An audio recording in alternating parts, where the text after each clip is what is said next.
Welcome to Mallika Badrinath tips and tricks.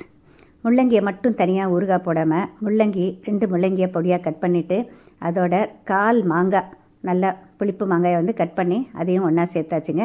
1/2 teaspoon உப்பும் பொடிச்ச உப்பும் அதோட காஷ்மீரி சில்லி பவுடர் 1/2 டீஸ்பூனுக்கும் கொஞ்சம் குறைவா 1/4 டீஸ்பூனுக்கும் குறைவாக வறுத்த வெந்தயத்தூள் ஊறுகாய்க்கு போடுறதெல்லாம் அதையும் சேர்த்துட்டு 1 டேபிள் ஸ்பூன் எண்ணெயில் கடுகு கொஞ்சமாக உளுத்தம்பருப்பு சேர்த்து தாளிச்சாச்சுங்க. அதோட பெருங்காயத்தூளும் சேர்த்துருக்கேன். இப்போ இதை நல்லா கலந்து விட்டுடலாம். இது எப்படியே பரிமாறினாலும் நல்லாயிருக்கும். ஆனால் கூடுதல் சுவைக்காக எலுமிச்சம்பழ ஜூஸ் சேர்க்குறேங்க. இந்த எலுமிச்சம்பழ ஜூஸ் சேர்க்குறப்போ அந்த முள்ளங்கியினுடைய காரல் தெரியாது. மாங்காயினுடைய புளிப்பும் எலுமிச்சம்பழத்தினுடைய புளிப்பும் ரெண்டும் சேர்றப்ப இது நல்ல டேஸ்டியாக இருக்கும். எப்போதுமே வெறும் முள்ளங்கியை மட்டும் நம்ம ஊறுகாய் செய்யாமல் இந்த மாதிரி நம்ம சீசனில் கிடைக்கிறப்ப சேர்த்து கலந்து செஞ்சிங்கனாக்க ரொம்ப டேஸ்டியாக இருக்கும். இந்த பிக்கில் 2 to 3 days வரைக்கும் ஃப்ரிட்ஜில்